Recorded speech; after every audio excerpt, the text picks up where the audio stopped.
To my channel. So today we are going to see some basics about option writing. So we'll get started with Nifty. So today, as you could see, it was a gap up and then the gap filling happened, which is pretty evident. So this is day 2 series. Let me just write it as 2. So because we have new expiry, I have to change this often. Okay, so for Bank Nifty we'll keep as such. We will just keep as 5th day. Okay, so pretty easy. We'll check for Nifty first. When you check for open, Nifty open was 950. So we'll take 950 as our base value. This is our open ATM. So OTM is definitely positive, and ITM, because it was a gap up day, we will take the values will be changed. Why? Because the gap up would have changed the support and resistance. Though here the support looks weak, but the gap has filled. That's why.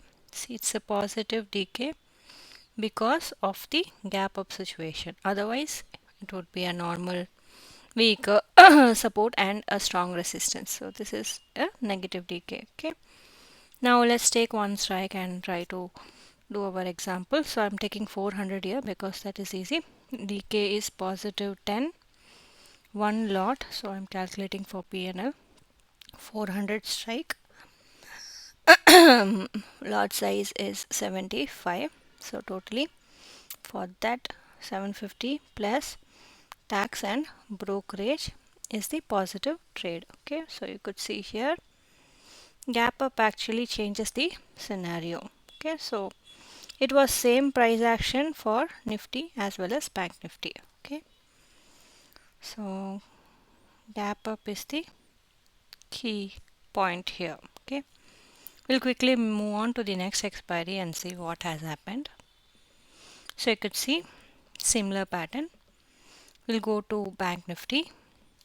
Bank Nifty open was 54,300. Okay, so 54,300 becomes our open. So it's positive decay on the call side, positive for the OTM put side, just the negative for the ITM.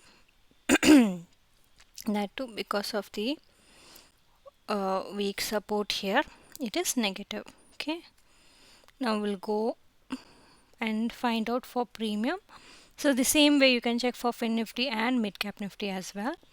So Nifty will check for individual strikes.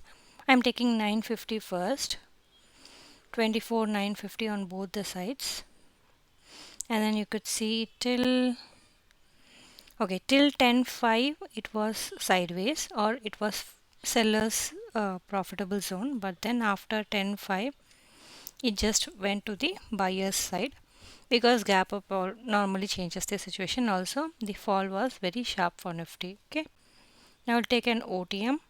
I'll take 100 strike, 2500, and then you can see buyers are winning here for OTM.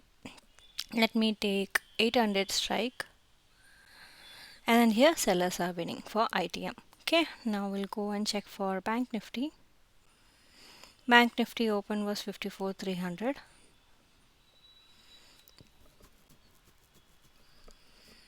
So let me take for Bank Nifty. 54,300 will be our open strike, or open ATM. Clearly sellers were winning till the end for Bank Nifty. Okay, so because of the decay and also monthly expiry. Now we'll take 600 strike, 300 points away, that is the OTM, and then here also buyers were winning. Okay, so you could see the difference. With the small difference, sellers are winning. Now we'll go and check for ITM. I'll take 54k, a step count for 300, and then you could see here buyers were winning because of the downside sharp move. Okay, now we'll go and check on our overall support and resistance. First we'll check for Nifty. Sorry. So first we'll check for Nifty. You could see 12 and 7, so clearly resistance is more in the market. For Bank Nifty, 1 and 84, so this looks sideways for me. Now we'll check the ATM premium. So this is day 2 for Nifty. From 224 it went to 200, which is a very good decay of 20 points and a steady decay you can observe. For BNF, it was a good decay, but long straddle people also has got the chance. So see here, it was for long straddle. Okay, and again for this part it is short straddle. Again for this part it was for short straddle. Again this part it was for long straddle, and then again this part it was for short straddle. Okay, so equal opportunities. This shows that the hunter SL hunt zone is active for BNF. Okay. Now we'll see the positions, the overall OI analysis. Here you could see resistance was more in the market, as you could see here. Price action wise, 750 is having the straddle point. Okay, now we'll quickly check for monthly positions as well. And then monthly positions, the straddle was built up at 900, and here also 25k stands as the straddle point for sellers. Okay, now we'll check BNF. So BNF looks pretty safe, and 54,500 and 54,000 is a very good straddle point you could see here for this month. Okay, so that's it guys. Thank you. Keep supporting my channel.